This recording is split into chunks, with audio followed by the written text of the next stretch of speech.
This is magic number 4। Magic number 4 में क्या देखना है हमको? हम थोड़ा सा रिकैपिचुलेट भी कर लेंगे। मैजिक नंबर 4 में हमें ये देखना है कि जो हमारी हेडिंग ऑफ नोट्स मेकिंग है, it should be maximum of 4 words. 1 to 4 words की हमारी हेडिंग होनी चाहिए। मैंने ये भी बताया था, एक आइडियल नोट्स में मेन पॉइंट्स ट्राई करने चाहिए 4 ही रखें। It is not an hard and fast rule. You can make more than 4 main points also. अगर आपको लग रहा है you are not able to cover up the entire passage, कुछ points छूट रहे हैं, तो 5 या 6 main points भी बन सकते हैं। लेकिन ideal notes में 4 ही main points होने चाहिए। हर main point का ideally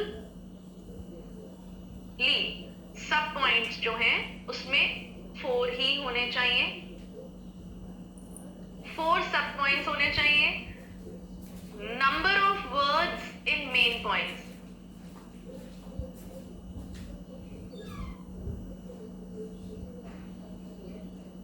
ट्राई करना चाहिए कि मैक्सिमम 4 ही हो। 1 to 4 जैसे हमारी हेडिंग है, ब्रीफ कंसाइज हो, एंड हमारा की बॉक्स, उसके जो कीवर्ड्स हैं हम 4 ही यूज करेंगे। So we have the magic number 4. If we keep the magic number 4 in mind, heading में हम 4 ही words का use करें या उससे कम।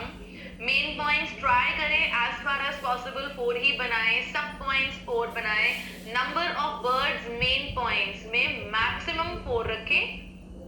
1 भी हो सकता है, 2 भी हो सकता है, 1 to 4 और कीवर्ड्स 4 रखें, तो ये एक आपकी आइडियल नोट्स बन जाएंगे जिसमें मार्क्स डिडक्ट होने के चांसेस नेग्लिजिबल हैं, बहुत ही कम हैं।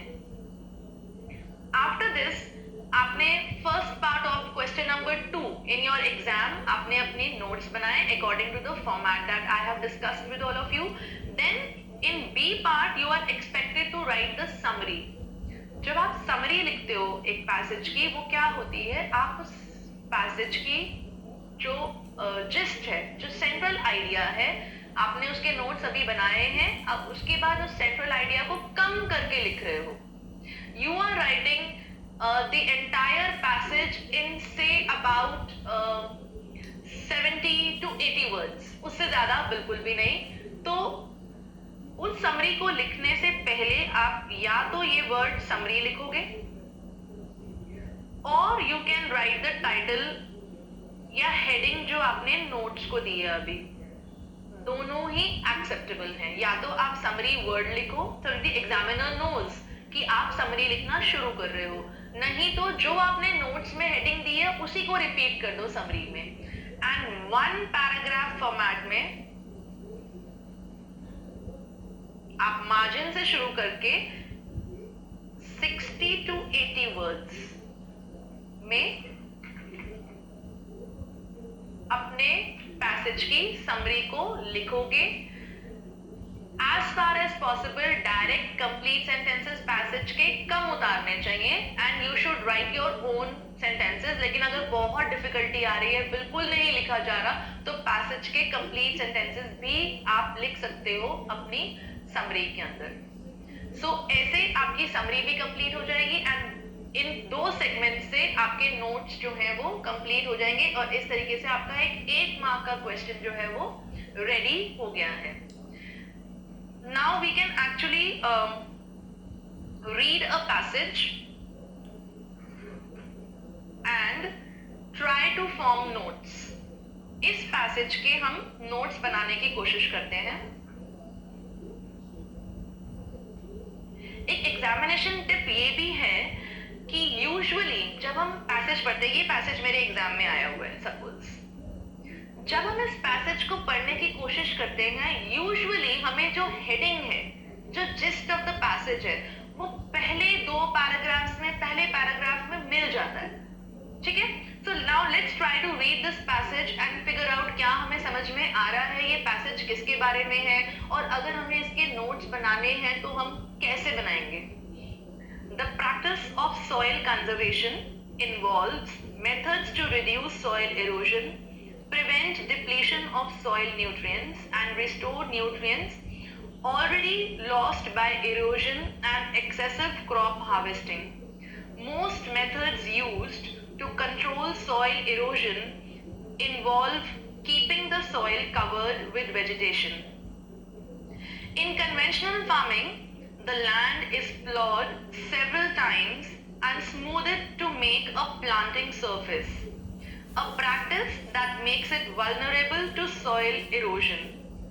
To reduce erosion, an increasing number of farmers in many countries are using conservation tillage farming, also known as minimum tillage or no-till farming, depending on the degree to which the soil is disturbed. Farmers using these methods disturb the soil as little as possible in planting crops. मुझे इतना passage पढ़ के idea लग गया, समझ में आ गया that this particular passage is talking about soil conservation. जल्दबाजी नहीं करनी, हम पूरा पैसेज पढ़ेंगे, फिर सोचेंगे कि सॉइल कंजर्वेशन ही क्या मैं इसकी हेडिंग बना सकती हूँ या नहीं बना सकती हूँ. For the minimum tillage method, special tillers break up and loosen the subsurface soil without turning over the topsoil. In no-till farming, special planting machines inject seeds, fertilizers and weed killers into slits made in the unplowed soil. In addition to reducing soil erosion, conservation, tillage and no-till farming reduce fuel and tillage costs and water loss from soil. They can also increase the number of crops that can be grown during a season. Soil erosion can also be reduced by 30 to 50% on gently sloping land by means of contour farming. Plowing and planting crops in rows across rather than up and down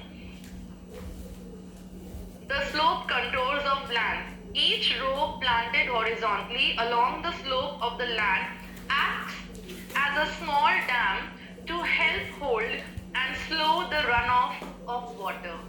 So, अभी भी हमें समझ में आ रहा है. These are methods of soil conservation. Soil erosion को कैसे रोकना है, उसके methods के बारे में बात हो रही है. Terracing can be used, एक और method है.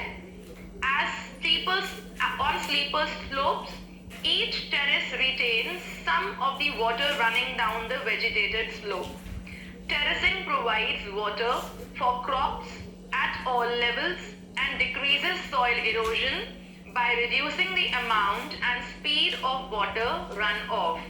In areas of high rainfall, diversions, ditches must be built behind each terrace to permit adequate drainage.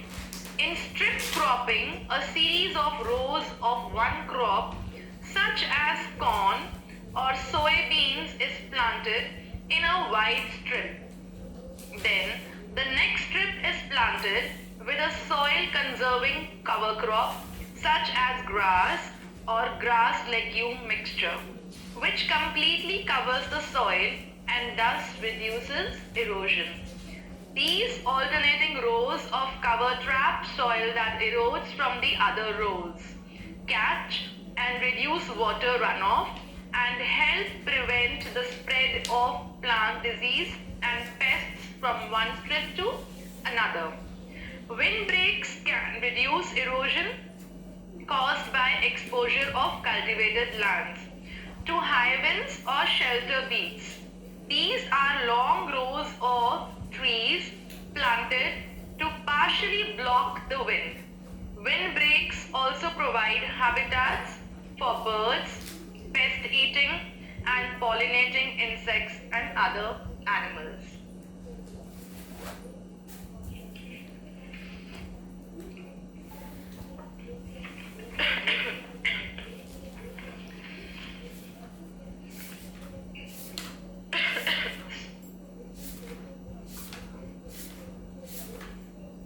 Our passage is about soil erosion. I've tried to form notes based on the passage which we have read. Practice of soil erosion, reduce soil erosion, prevent nutrient depletion. This is a key word that I have tried to use. Restore nutrients, covering soil with vegetation. फिर हमने बीच में अपना first second paragraph के बाद ही अपने third paragraph में पढ़ लिया था कि और कौन से मेथड्स हो सकते हैं, and one of them was minimum tillage method. तो हमने यहां से अपना नेक्स्ट मेन पॉइंट उठाया. Minimum tillage and no tillage farming, उसके सब पॉइंट्स बनाने की कोशिश की. इनमें क्या होता है, इनमें सॉइल को अनप्लाउड छोड़ देते हैं, reduces soil erosion, reduces fuel, and this is again what I taught you. मैंने आपको बताया था कि आप यहां से पहला कीवर्ड जो है अपना एंड को ही बना लो.